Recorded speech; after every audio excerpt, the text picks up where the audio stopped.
Hello gardeners, I'm back with another video.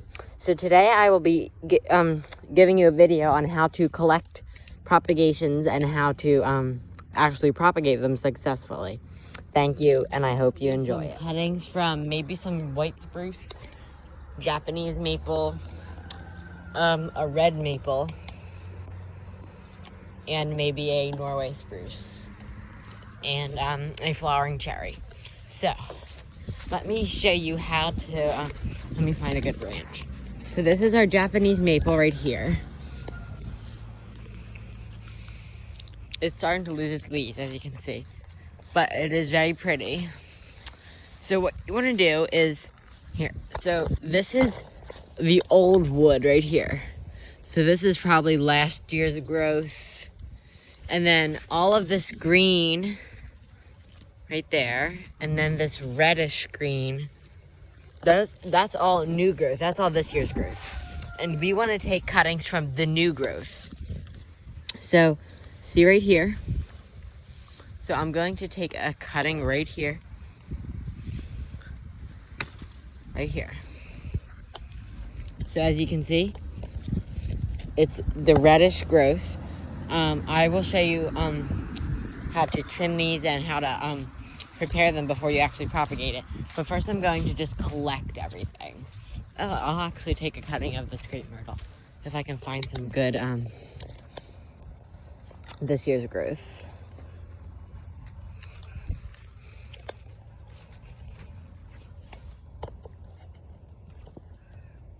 Okay, this looks good right here.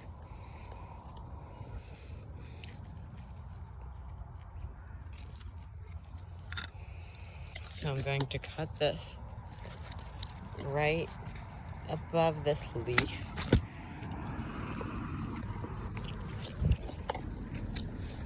And I'm only going to take one cutting, but I will do more eventually. So now we're going to come over to here to our white spruce.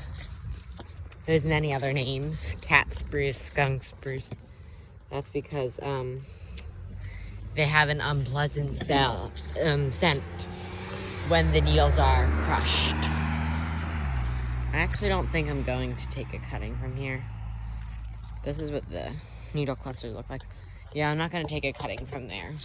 I'm going to take any cuttings from the white spruce, but I'm going to take some from this flowering cherry tree.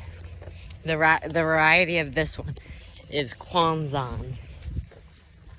And now is actually a great time to do it, cuttings and propagation, because as you can see, this barely has any of its leaves left. There's some caught in this wire. Anyway, but see all of these little buds? I don't know if it's gonna focus.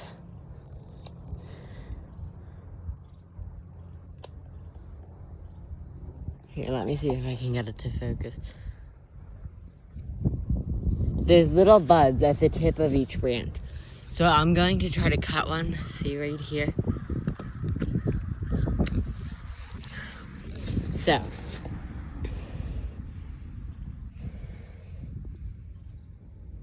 It just does not want to focus.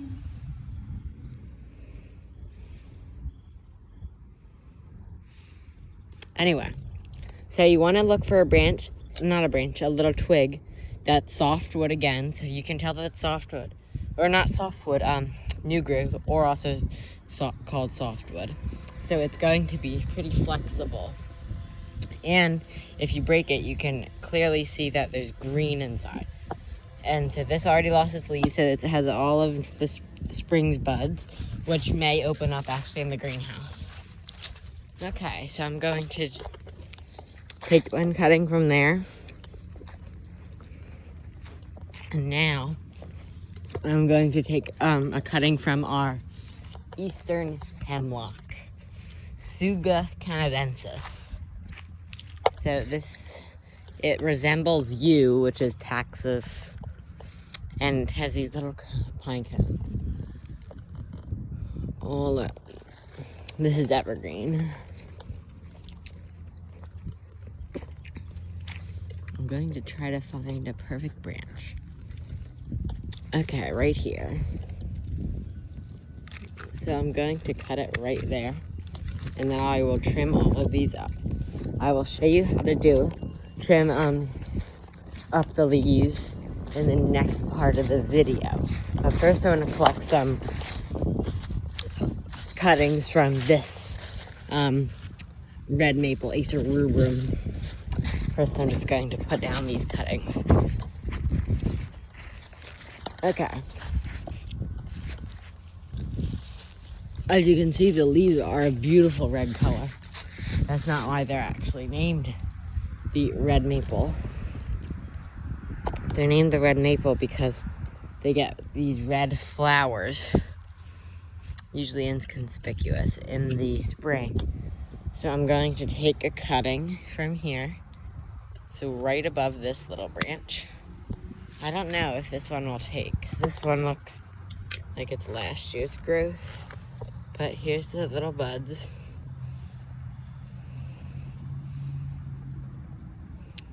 I don't know why this isn't focusing today.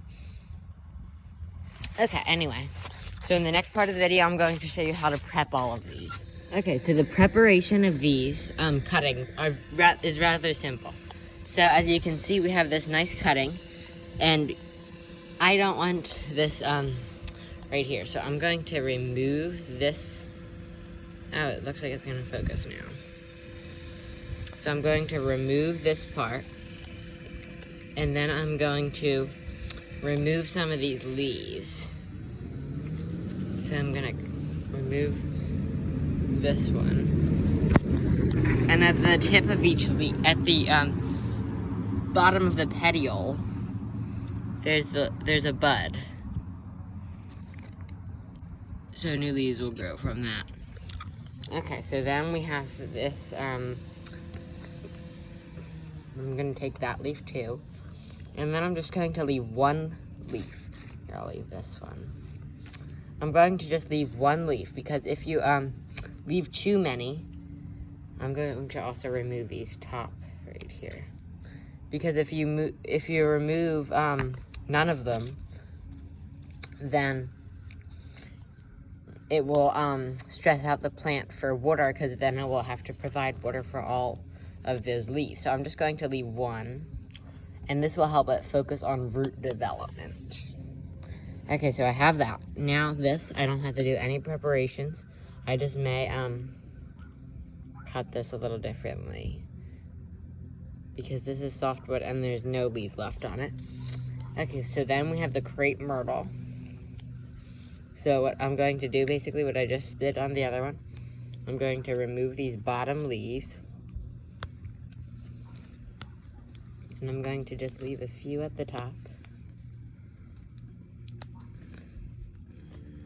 I think I'm going to leave it like that. And then, as you can see, this is a branch off from an older year's growth.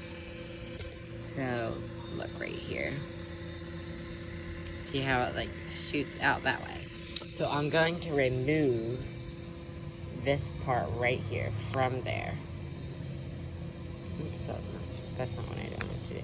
So I'm just going to break off the older wood. And then there's little buds down there that I want to pick off, because I don't want them growing there. Okay, so this crepe myrtle one is ready for propagating. Okay, so this is the red maple. This I don't have to do any preparation, except, like I said, maybe a split at the bottom. And there's nice buds here too. Okay, then our last one is the hemlock. This one I'm going to have to do a lot of modification to. So, I'm going to remove a lot of these bottom needles and branch outs.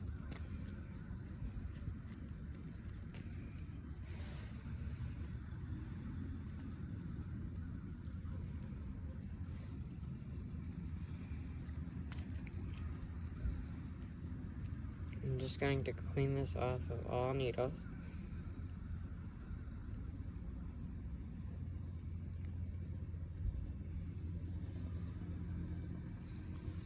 Okay, and then this branch I'm going to remove some of the lower needles. conifers, you don't have to worry about as much about taking off the leaves or the needles, because they're usually more resistant to desiccating, because their they hold more water than a leaf would.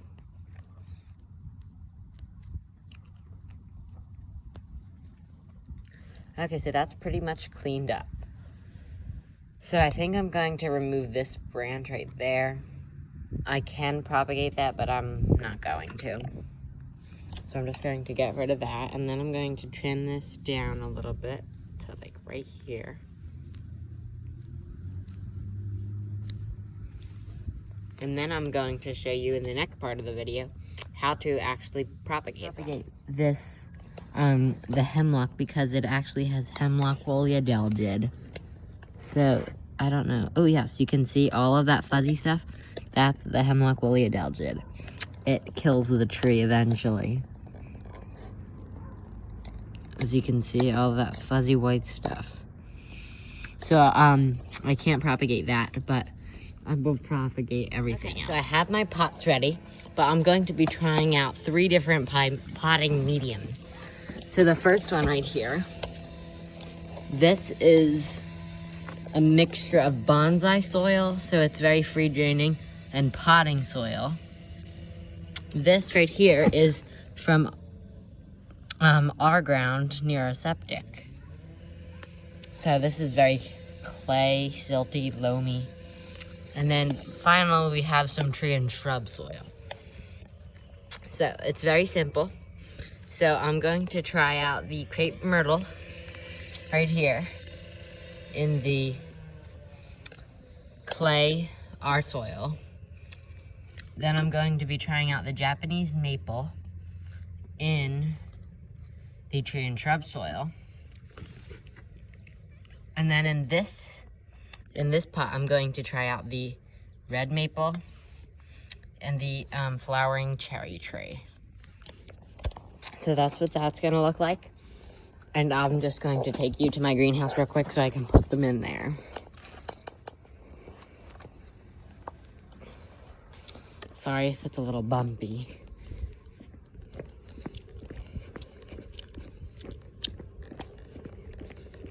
So my greenhouse is over here. And this is where I got the clay soil from, right here. This area. That's where I throw all of my organic matter. Okay, so I'm going to be putting the Kwanzan cherry stuff right there. And then the Japanese maple and the crepe myrtle are going to go on that shelf. Thank you for watching the video. I hope you found it informational. Please like and subscribe and hit the notification bell. Bye-bye.